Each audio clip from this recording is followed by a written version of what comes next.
In Congress, July 4th, 1776.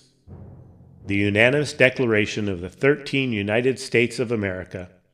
When in the course of human events it becomes necessary for one people to dissolve the political bands which have connected them with another, and to assume among the powers of the earth the separate and equal station to which the laws of nature and of nature's God entitle them, a decent respect to the opinions of mankind requires that they should declare the causes which impel them to the separation. We hold these truths to be self-evident, that all men are created equal, that they are endowed by their Creator with certain unalienable rights, that among these are life, liberty, and the pursuit of happiness, that to secure these rights, governments are instituted among men, deriving their just powers from the consent of the governed, that whenever any form of government becomes destructive of these ends, it is the right of the people to alter or to abolish it, and to institute new government, laying its foundation on such principles and organizing its powers in such form as to them shall seem most likely to affect their safety and happiness. Prudence indeed will dictate that governments long established should not be changed for light or transient causes, and accordingly all experience hath shown that mankind are more disposed to suffer while evils are sufferable than to right themselves by abolishing the forms to which they are accustomed. But when a long train of abuses and usurpations, pursuing invariably the same object, evidences a design to reduce them under the absolute despotism, it is their duty to throw off such government and to provide new guards for their future security. Such has been the patient sufferance of these colonies, and such is now the necessity which constrains them to alter their former system of government. The history of the present King of Great Britain is a history of repeated injuries and usurpations, all having in direct object the establishment of an absolute tyranny over these states. To prove this, let facts be submitted to a candid world. He has refused to assent to laws, the most wholesome and necessary for the public good. He has forbidden his governors to pass laws of immediate and pressing importance, unless suspended in their operation till his assent should be obtained, and when so suspended, he has utterly neglected to attend to them. He has refused to pass other laws for the accommodation of large districts of people, unless those people would relinquish their rights of representation in the legislature, a right inestimable to them and formidable to tyrants only. He has called together legislative bodies at places unusual, uncomfortable, and distant from the depository of their public records, for the sole purpose of fatiguing them into compliance with his measures. He has dissolved representative houses repeatedly for opposing with manly firmness his invasions on the rights of the people. He has refused for a long time after such dissolutions to cause others to be elected, whereby the legislative powers incapable of annihilation have returned to the people at large for their exercise,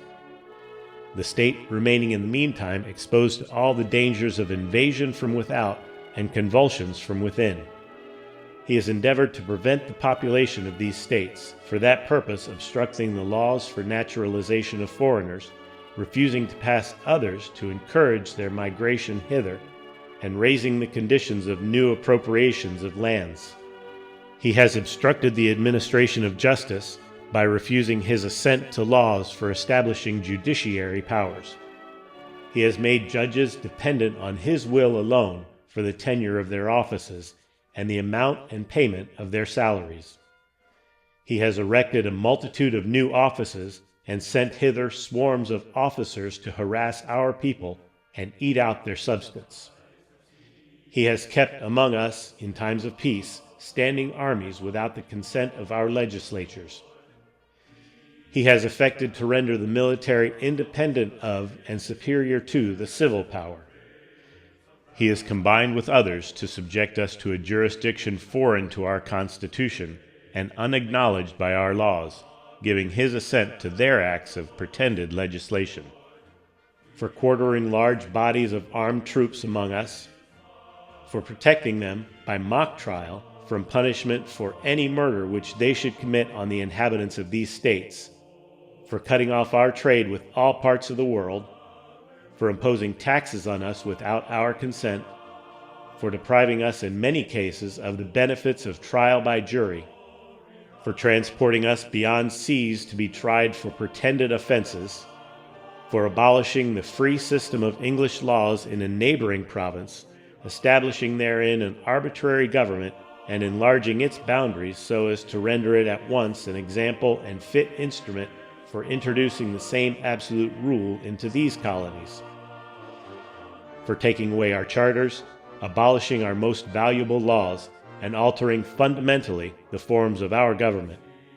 for suspending our own legislatures and declaring themselves invested with power to legislate for us in all cases whatsoever. He has abdicated government here by declaring us out of his protection and waging war against us. He has plundered our seas, ravaged our coasts, burnt our towns, and destroyed the lives of our people. He is, at this time, transporting large armies of foreign mercenaries to complete the works of death, desolation, and tyranny already begun with the circumstances of cruelty and perfidy scarcely paralleled in the most barbarous ages and totally unworthy the head of a civilized nation. He has constrained our fellow citizens taken captive on the high seas to bear arms against their country, to become the executioners of their friends and brethren, or to fall themselves by their hands. He has excited domestic insurrections among us, and has endeavored to bring on the inhabitants of our frontiers the merciless Indian savages, whose known rule of warfare is an undistinguished destruction of all ages, sexes, and conditions. In every stage of these oppressions, we have petitioned for redress in the most humble terms. Our repeated petitions have been answered only by repeated injury.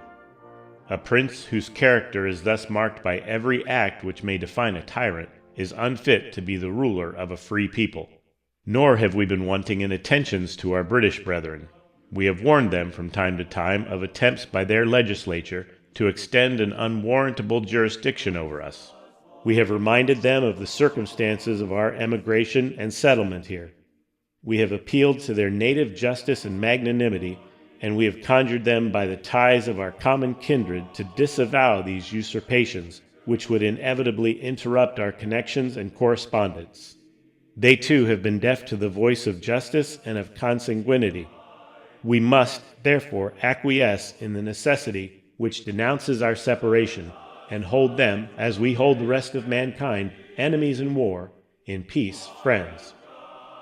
We, therefore, the representatives of the United States of America, in General Congress, assembled, appealing to the Supreme Judge of the world for the rectitude of our intentions,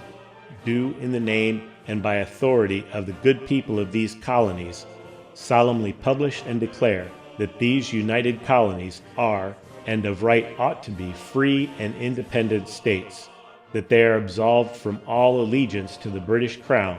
and that all political connection between them and the state of Great Britain is and ought to be totally dissolved, and that, as free and independent states, they have full power to levy war, conclude peace, contract alliances, establish commerce, and to do all other acts and things which independent states may of right do. And for the support of this declaration, with a firm reliance on the protection of divine providence, we mutually pledge to each other our lives, our fortunes, and our sacred honor.